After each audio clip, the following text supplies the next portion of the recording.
Right now, as you're listening to this, there's a battle happening inside your brain that you probably don't even know about. It's a battle between two versions of yourself.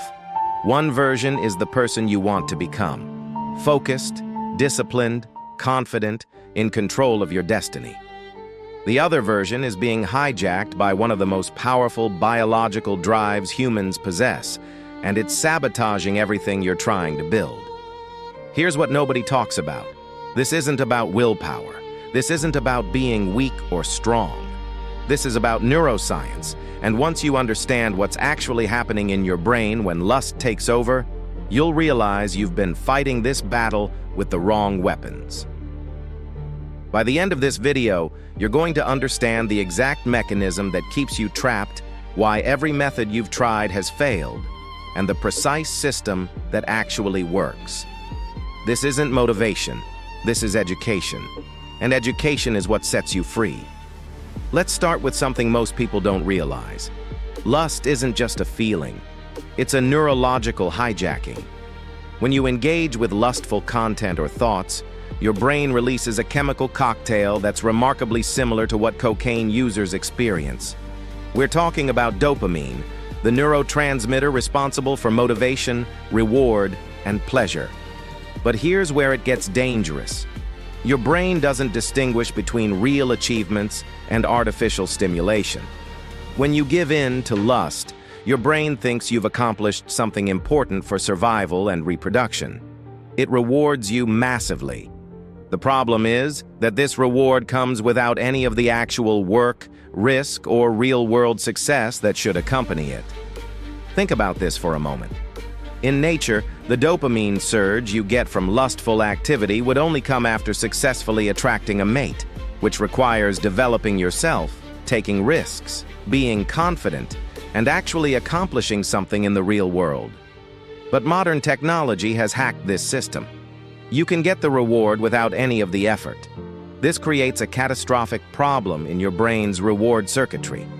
Every time you take this shortcut, you're teaching your brain that massive rewards can come from minimal effort. This fundamentally rewires how you approach everything in life. Why would your brain motivate you to do the hard work of building a business, getting in shape, or developing real relationships when it can get a bigger dopamine hit in 5 minutes on your phone? The second mechanism at play is something called neuroplasticity. Your brain physically changes based on what you repeatedly do. Every time you engage in lustful behavior, you're strengthening the neural pathways associated with that behavior. Think of it like walking through a forest. The first time you walk a path, you have to push through brush and branches. But if you walk that same path every day, eventually you create a clear trail. That's exactly what's happening in your brain. The more you repeat the behavior, the stronger and more automatic that pathway becomes. This is why it feels like an urge that builds and builds until it becomes almost impossible to resist. It's not that you lack willpower, it's that you've built a neural superhighway that your brain naturally wants to travel down. But here's the part that should really concern you. There's a phenomenon called the Coolidge Effect, named after a story about President Calvin Coolidge.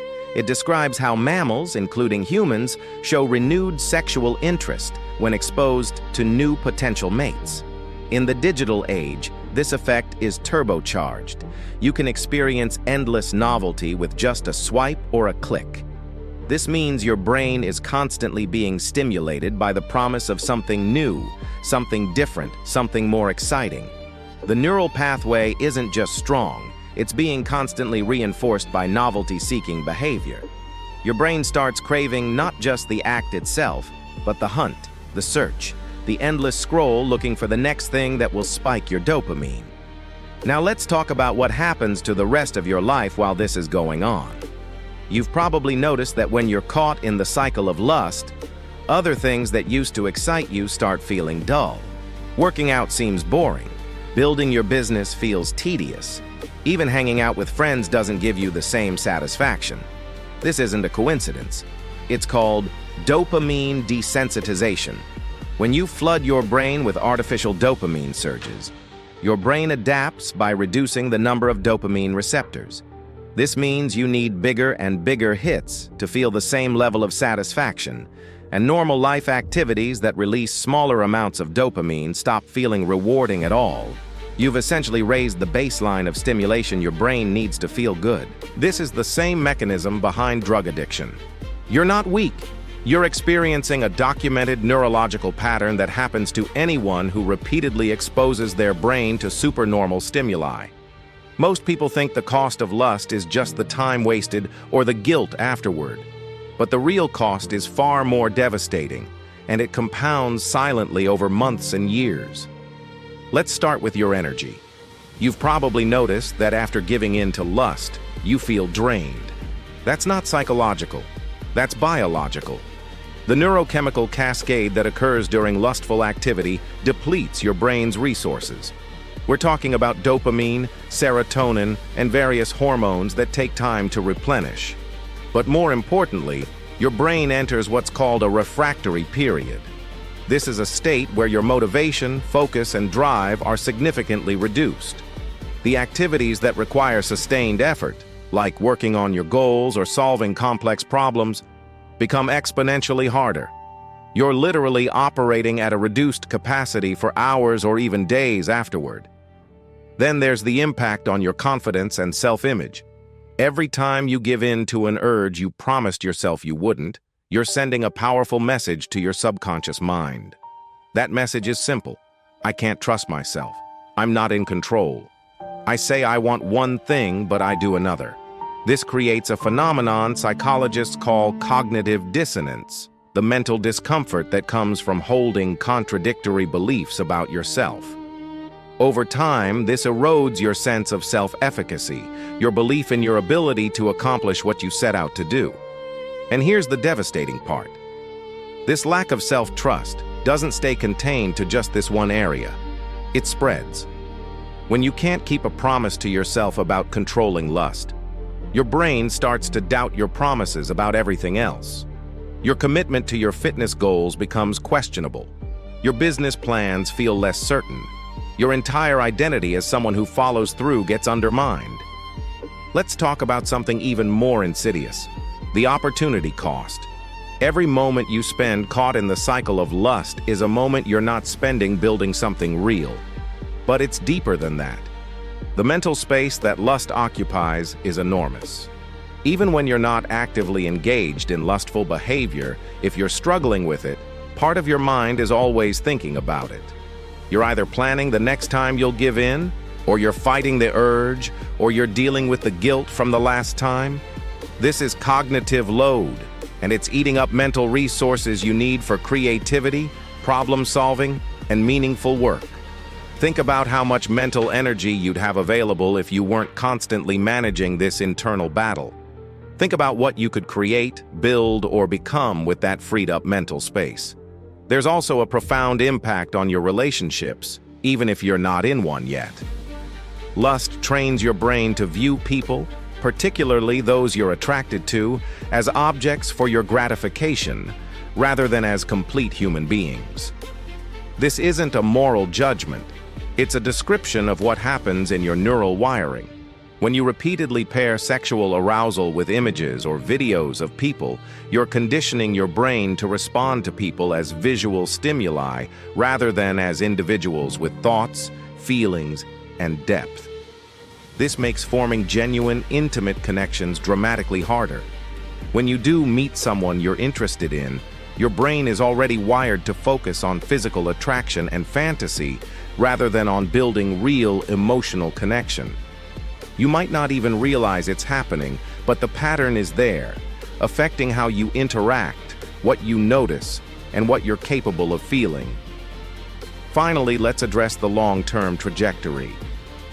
Where does this road lead if nothing changes? Think about where you were with this struggle a year ago. Has it gotten easier or harder? For most people, it gets progressively worse because of the neurological mechanisms we discussed earlier. The pathways get stronger, the desensitization increases, and what started as an occasional thing becomes a daily or multiple times daily compulsion. But the trajectory isn't just about frequency. It's about what else falls away while this grows. Dreams you stop pursuing, standards you lower, potential you never realize. The version of yourself you could have become stays locked away because the current version is stuck in a loop. This isn't meant to discourage you. It's meant to show you why this matters, why breaking free isn't just about feeling less guilty. It's about unlocking the trajectory of your entire life. Now we get to the solution, and I need you to understand something crucial right from the start. This isn't about willpower. Willpower is a finite resource that depletes throughout the day. You cannot win a long-term battle using willpower alone, because eventually, you'll have a weak moment, and that's when you'll fail. What you need is a system, an environment, and set of automatic behaviors that make success inevitable and failure difficult. This is how you rewire your brain, rather than just suppressing urges. The first component of the system is what I call friction installation. You need to make engaging in lustful behavior significantly harder than not engaging in it. Right now, the path to failure is smooth and effortless. Your phone is always nearby. Apps are one click away. You're alone in your room with nothing stopping you. We need to reverse this. Start by installing website blockers on every device you own. Not just casual blocks, but ones that require significant effort to remove. If you have to go through 10 steps to access problematic content, that gives your prefrontal cortex, the rational part of your brain, time to catch up with your impulses. Put your phone in another room when you sleep. Better yet, don't charge it in your bedroom at all. If you work from home, never be in your bedroom or bathroom with your phone. These spaces need to become friction zones where the behavior simply doesn't happen. The second component is replacement, not removal. Your brain has a habit loop: cue, routine, reward. When the cue hits, your brain craves the reward and will run the routine to get it. You can't just remove the routine and expect the craving to disappear. You need to replace it with a different routine that provides a similar but healthier reward. When you feel the urge building, that's your cue. Instead of the old routine, you need a new one ready to go. Physical exercise works incredibly well because it releases many of the same neurochemicals that lust does, but without the negative consequences. The moment you feel the urge, do 20 push-ups or go for a walk. Not later. Not after you fight it for a while. Immediately. You're not trying to resist the urge. You're redirecting the energy. This is a subtle but crucial distinction. Resistance creates tension and makes the urge stronger. Redirection channels the energy into something productive. The third component is understanding your personal trigger map. Lust doesn't just appear randomly, it follows patterns, and those patterns are unique to you. You need to become a scientist studying your own behavior. When do the urges hit strongest? For many people, it's late at night when they're tired, alone, and bored. For others, it's after stress or disappointment. Some people are triggered by specific emotional states like loneliness or inadequacy. You need to identify your specific patterns and then design countermeasures. If late night is your danger zone, create a strict phone-free bedtime routine. If stress triggers you, develop a stress management protocol that kicks in before the urge does. If loneliness is the issue, schedule regular social connection and have a list of people you can call when you're feeling isolated. The key is that you're not waiting for the urge and then trying to fight it. You're identifying the conditions that create the urge and changing those conditions. The fourth component, and this is the one most people skip, is dealing with the underlying emotional drivers. Lust is often a coping mechanism. It's how you deal with uncomfortable emotions like anxiety, boredom, inadequacy, or loneliness. If you don't address what you're actually trying to escape from, you'll always be fighting an uphill battle. This requires honest self-reflection. What are you feeling right before the urge hits? What are you trying to avoid? What need are you trying to meet? For many men, lust is a way to feel powerful in a life where they otherwise feel powerless. For others, it's a way to escape from responsibilities or uncomfortable situations. Once you identify the real need, you can find authentic ways to meet it. If you're seeking a feeling of power and control, Build something real. Start a project. Accomplish a goal. If you're trying to escape, ask yourself what you're running from and face it directly. The fifth component is creating identity-level change.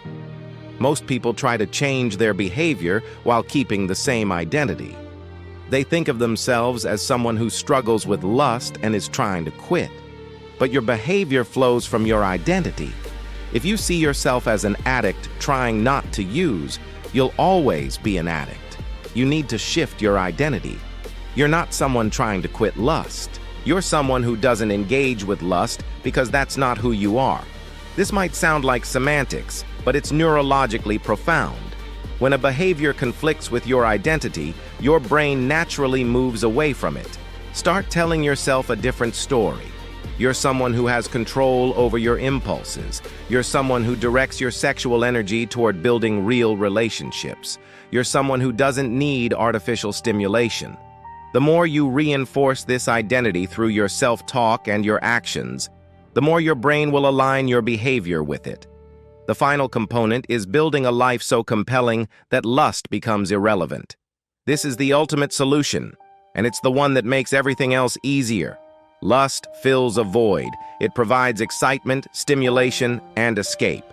If your actual life provides those things in authentic ways, the pull of lust weakens dramatically.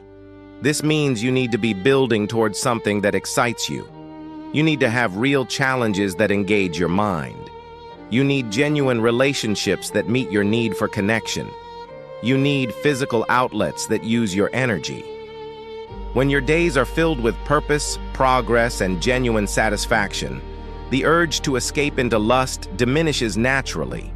This isn't about becoming so busy you don't have time for lust. It's about building a life that's so fulfilling that lust stops being appealing.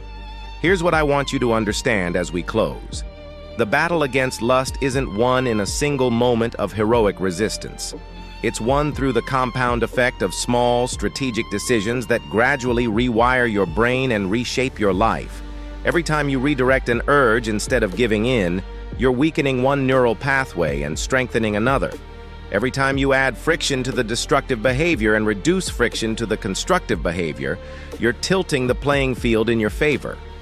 Every time you address an underlying emotional need in a healthy way, you're removing fuel from the fire. This is a process, not an event. But here's the incredible truth that should give you hope. Your brain wants to help you. Neuroplasticity works in both directions. Just as your brain wired itself into this pattern, it can wire itself out of it. The pathways that currently pull you toward lust will weaken with disuse, while new pathways toward productive behavior grow stronger with practice. You're not broken. You're not uniquely weak. You're experiencing exactly what any human brain would experience under the same conditions. But you now have something most people don't have: understanding. You know the mechanism, you know the cost, and you know the system that actually works. The question now isn't whether you can do this. The question is whether you will, whether you'll implement these strategies starting today, not perfectly, but consistently. Whether you'll treat this like the serious threat to your potential that it actually is. The version of yourself that's disciplined, focused, confident, and free is not some fantasy. That person exists as a potential in your neurology right now, waiting to be activated by your choices. Every small decision you make either moves you toward that person or away from them. Make the choice. Build the system. Trust the process. Your future self is counting on you to win this battle. Not someday, but starting right now. This is where everything changes. This is where you take back control. Not through willpower alone, but through understanding, strategy, and the compound effect of consistent action. You've got this. Now go prove it to yourself.